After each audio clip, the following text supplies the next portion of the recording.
Kurt and Shelley, one of the things that you both asked me to do as part of coming up with a comprehensive financial plan for you is to provide estimates on for each of you on the value of your assets that would go through probate if the unthinkable were to happen. Of course, given your young ages, we would hope that this would be a concern that's very far distant in the future.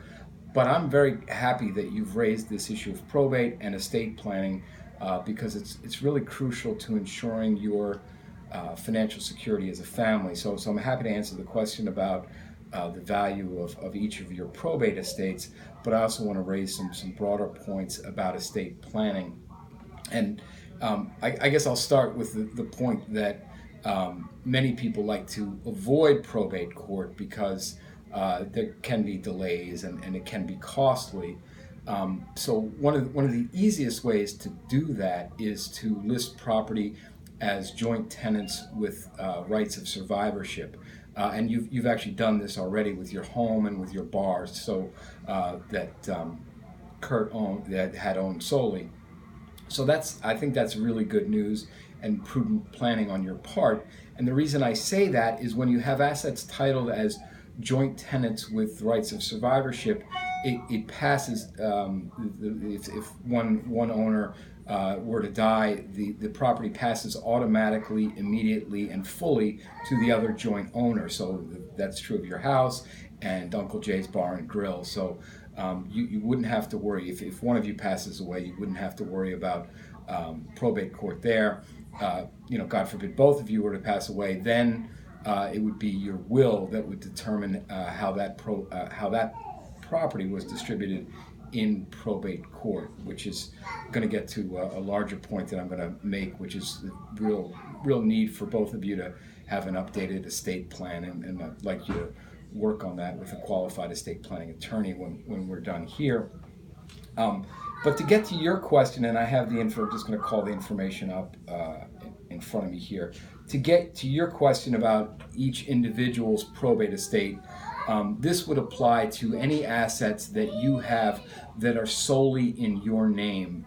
If one of you were to die and the asset is listed solely in your name, it goes into probate court. It's going to be distributed according to your will, but the person that you're bequesting it to is not going to receive it until the probate court signs off on this. And hence the delays and sometimes expenses involved with probate court.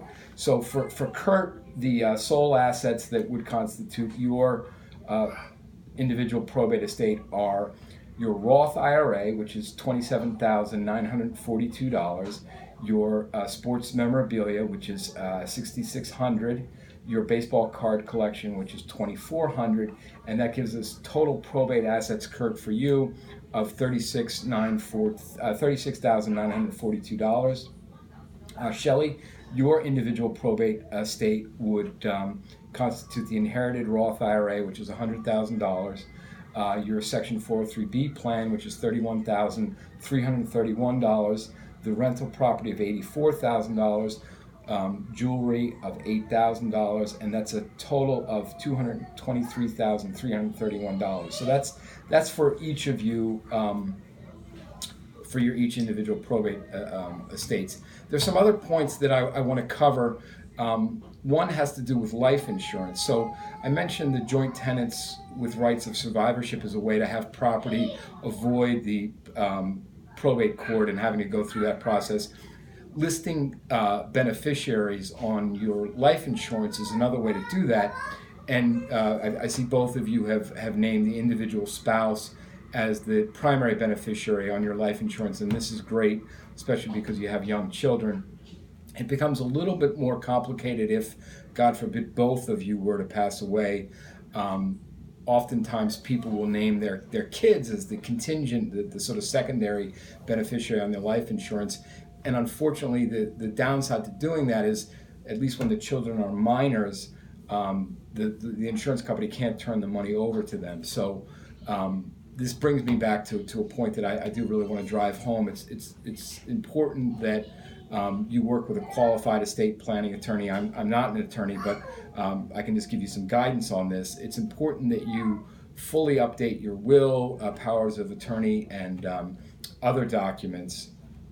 And one of the things to ask about is how contingent beneficiaries on your life insurance should be handled, because one thing to really consider there is you could have the will written in such a way where the life insurance proceeds would pass to a trust administered by a guardian who's named in your will, and that could be a way of taking care of the kids should, again, God forbid, something happen to both of you at the same time. There are many points to make around the estate planning, but one last point I also want to make is has to do with the beneficiaries on your retirement accounts.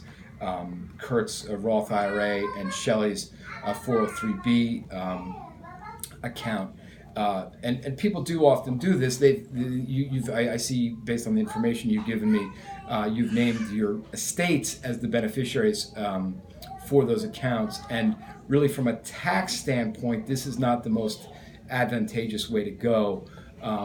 If you were to individually name one of your if you were individually to name your spouse as the beneficiary, that would circumvent the need. Number one, it would circumvent the need for that to go through probate court, but it would also put the surviving spouse in a very advantageous position from a tax standpoint, because any withdrawals from the account could really be stretched out over a long period of time. So another thing I'm going to encourage you to do is to, if you decide this is the way to go, for sort of maximum tax advantage, that you update the beneficiaries on your retirement accounts to be each spouse. And I think that'll be beneficial for you. But this will be something that we'll continue to work on throughout our engagement. Again, I do think it's important for you to meet with a qualified estate planning attorney, especially since your last will was drafted before the kids were born. You want to name a guardian that you can really trust.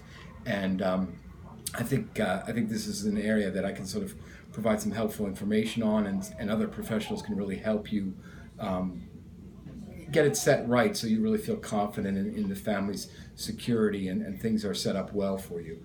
So at this point, I know I've thrown a lot of information at you. Be very happy to answer any questions that you might have.